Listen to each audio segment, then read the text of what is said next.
Rickabor worked hard all next day. Tesselia helped him out as best as she could. Brog had his own work to do, as he always had, and didn't talk to either Rickabor or Tesselia much. But whenever he got the chance, he would always snicker. "Watch out for the Horror Steamston," he would say. Rickabor tried not to listen, but deep down inside, he couldn't stop thinking about the story of the Horror Steamston, and what if it was true. That night, Rickabor was prepared for his journey to Knapford. "Have fun," said Celia, "and come back any time." "Oh, thank you, I will. Goodbye, Brog. I hope to see you soon." "It's not like I cared," said Brog. Rickabor just chuckled and puffed away into the night. The entrance of Foggy Hollow is guarded by a fence and a signal box. Rickabor passed the signal box and puffed into the forest. He remembers the word from Tesselia. "Always keep to the main highway track. It'll keep you safe." Sadly, this wouldn't be much of the case. It was night at that time, and a heavy fog began to roll in. Rickabor looked up. It's as if the moon was swallowed up by the clouds in the night sky. It was very dark. His headlamp only shone the way through the mist. "My word, it's very misty out here. Very misty, most likely mist all week," said Rickabor's driver. "I know. We'll be lucky we get out of here alive," said his fireman. Rickabor just shuddered. "Don't say that. You'll give me bad memories," he said. He remembered a lot of times when he was out alone at night. Rickabor puffed slowly through the forest. He felt very odd. Something seemed strange. It's as if something or someone was watching him. He heard strange noises, but he knew they were owls or foxes. He tried not to listen to them, but deep down, his inner child began to quiver with fear. "Are you okay, old boy?" said his driver. Huh? Oh, I'm fine. I'm fine, very fine." And with that, he began to whistle a little tune to himself. It was very quiet, except for his own puffing, and the tracks creaked as he rolled along the line. It was just him out there, all alone, with every once in a while a lamp near the trackside guiding the way. These were lamps to help the engines work at night. These were found useful to Rickabor as it shone its way along with his own headlamp. "I sure do hope I get there soon," he said. Then, all of a sudden, he heard a strange noise. It sounded like a hissing sound. "What was that?" he said. "What was what?" said his fireman. That hissing. What was it?" "I didn't hear any hissing," said the driver. "Don't you two play with me. I did hear hissing." "What are you talking about? We didn't even hear any hissing." "What?" But before he could say anything else, he stopped. There was a tree ahead with a hole in it, and 2 eyes were peering out of it. Rickabor screeched, but then a fox came and walked out of the tree and walked away. "You got scared all over a fox," said the driver, and the fireman began to laugh. Rickabor felt embarrassed, but then he also found it quite funny. I did, didn't I? Silly me." And with that, the three began to laugh loudly, their laughs echoing in the night. But then they heard another laughter, an evil laughter. A laughter that didn't even sound male or female, just demonic screeching laughter.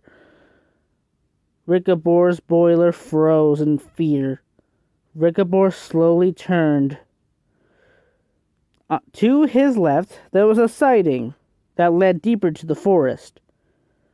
What Rickabor saw made his water run cold. There was an engine, a jet black engine, with flames coming out of it. It was shrieking, laughing at him, mocking him. He saw its teeth, daggers, and its eyes. Oh, its eyes. Its eyes were demonic, orangey red colors. He couldn't believe it. It's the steaming... He couldn't even say it. The horror steamston was real. It bellowed and let out a huge shriek of its whistle. "Run for it, Rickabor," said the driver, and threw the throttle into full. And he puffed away, followed by the horror steamston. Rickabor pumped his pistons as hard as he had never done before and raced through the forest, through the switch and sidings. He felt like he was going in circles, but he could hear it. The horror steamston was bearing down on him. He could hear its loud puffing noises, its shrieking whistle, its horrific laughter. "Run! It's right behind us!" said the fireman, who was shuffling for dear life. The driver looked behind. Sure enough, the horror steamston was blazing at them with its eyes. Its eyes were lighting up Rickabor like it was a lamp. "Oh my God! Oh my God," Rickabor said as he kept puffing along. He knew that he had to get away, or else he would never see the light of day again. His wheels pounded the rails. His puffing got ever louder. He wanted to get away. Soon they reached the siding. The Rickabor went one way, the horror steamston went another. But then the track came alongside. Rickabor was horrified. The horror steamston puffed alongside, shrieking loudly, its laughter echoing and almost deafening. In the cab, he swore he could see two men wearing trench coats. One of them had red eyes. "Bloody hell," he said, and puffed even faster than before, but the horror steamston was right behind him. Through the forest the chase went, through the sidings, and in through the cuttings. He was terrified. He knew what would happen if he got caught. "Just get away! Get away from me!" Rickabor said. The horror steamston wouldn't listen. It just kept laughing loudly. The fireman was shoveling for dear life, and the driver was doing anything possible to get enough steam into Rickabor's boiler to get away. "Come on, old boy! We need to get away!" "I don't think I can," Rickabor said. Then he saw a light appearing ahead. It was an opening in the trees. Then he saw it. The bridge. The covered bridge. Then he remembered Brog's words. "Once you cross that bridge, my friend, the horror steamston's power is over. It ends." He knew he had to get across that bridge. Then a horrific sight came to Rickabor. The horror steamston had somehow gotten ahead of him and now blocked the way to the bridge. "Brakes! Reverse!" he said. With that, the driver screeched. The driver put on the brakes and screeched to a halt. Rickabor came ever closer until his buffers literally banged into the buffer beam of the horror steamston. He peered into its eyes, its soulless eyes. He gave out a loud scream. A scream like nothing ever heard before of him, and jumped into reverse, puffing away from the horror steamston. The horror steamston just laughed and puffed after him. The chase continued until Rickabor was finally able to get ahead of it, and somehow, some way, he was able to get back onto the mainline highway track. And there was the bridge again. "Please, just get to the bridge! Just get to the bridge!" Rickabor said to himself. His crew worked frantically. As he got ever closer, he could feel his wheels wanting to jump off the rails. He was going way too fast. "Brake! We might come off the rails!" "Do you want that, or do you want to get killed by this thing?" "I don't even care. I just want to get to that bridge," said Rickabor. Rickabor puffed as he hardest. The bridge got ever closer. The laughter was still coming from behind him. The laughter. Oh, that sickening laughter. It shrieked and bellowed, its whistle echoing. "Please, please," said Rickabor. "I just want to get away." He raced across the bridge and stopped before he could derail.